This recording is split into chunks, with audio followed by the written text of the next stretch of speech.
ತ್ರಯಂಬಕೇಶ್ವರ ಜ್ಯೋತಿರ್ಲಿಂಗ ದ್ವಾದಶ ಜ್ಯೋತಿರ್ಲಿಂಗಗಳಲ್ಲಿ 8ನೇ ಜ್ಯೋತಿರ್ಲಿಂಗ ಇದು. ಮಹಾರಾಷ್ಟ್ರದ ನಾಸಿಕ್ ಜಿಲ್ಲೆಯ ತ್ರಯಂಬಕ್ ಎಂಬ ಪಟ್ಟಣದಲ್ಲಿದ್ದು ಬ್ರಹ್ಮಗಿರಿ ಪರ್ವತದ ತಪ್ಪಲಿನಲ್ಲಿದೆ. ತ್ರಯಂಬಕ ಎಂದರೆ 3 ಕಣ್ಣುಗಳನ್ನು ಹೊಂದಿರುವ ಶಿವ. ಆದ್ದರಿಂದ ಇಲ್ಲಿನ ಶಿವನನ್ನ ತ್ರಯಂಬಕೇಶ್ವರ ಎಂದು ಕರೆಯಲಾಗುತ್ತದೆ. ಭಾರತದ ಪವಿತ್ರ ನದಿಗಳಲ್ಲಿ ಒಂದಾದ ಗೋದಾವರಿ ನದಿಯ ಉಗಮ ಸ್ಥಾನ ಇದೇ ಬ್ರಹ್ಮಗಿರಿ ಪರ್ವತವಾಗಿದೆ. ಆದ್ದರಿಂದ ಈ ಕ್ಷೇತ್ರಕ್ಕೆ ವಿಶೇಷ ಪವಿತ್ರ ಸ್ಥಾನಮಾನವಿದೆ. ಈ ದೇವಾಲಯದ ಶಿವಲಿಂಗವು ಇತರ ಜ್ಯೋತಿರ್ಲಿಂಗಗಳಿಗಿಂತ ಭಿನ್ನವಾಗಿದೆ. ಕಾರಣ ಇಲ್ಲಿ ಬ್ರಹ್ಮ, ವಿಷ್ಣು ಹಾಗೂ ಮಹೇಶ್ವರರನ್ನ ಸಂಕೇತಿಸುವ 3 ಸಣ್ಣ ಲಿಂಗಗಳು ಒಂದೇ ಪೀಠದಲ್ಲಿ ಕಾಣಿಸುತ್ತವೆ.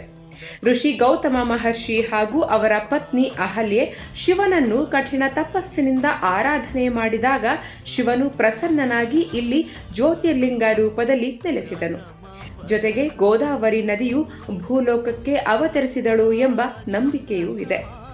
ತ್ರಯಂಬಕೇಶ್ವರನನ್ನು ಭಕ್ತಿಯಿಂದ ಆರಾಧಿಸಿದರೆ ಪಾಪ ಪರಿಹಾರ, ಪಿತೃದೋಷ ನಿವಾರಣೆ, ದೀರ್ಘಾಯುಷ್ಯ, ಆರೋಗ್ಯ ಮತ್ತು ಶಿವನ ಕೃಪೆ ದೊರೆಯುತ್ತದೆ. ಈ ಕ್ಷೇತ್ರದ ಮತ್ತೊಂದು ವಿಶೇಷತೆ ಏನು ಅಂದರೆ ಕುಂಭಮೇಳ ನಡೆಯುವ 4 ಪ್ರಮುಖ ಕ್ಷೇತ್ರಗಳಲ್ಲಿ ನಾಸಿಕ್ ಕೂಡ ಒಂದು. ಆದ್ದರಿಂದ ಈ ಜ್ಯೋತಿರ್ಲಿಂಗದ ಮಹತ್ವ ಇನ್ನಷ್ಟು ಹೆಚ್ಚಾಗಿದೆ. ಹರ ಹರ ಮಹಾದೇವ, ಯದ್ಭಾವಂ ತದ್ಭವತಿ.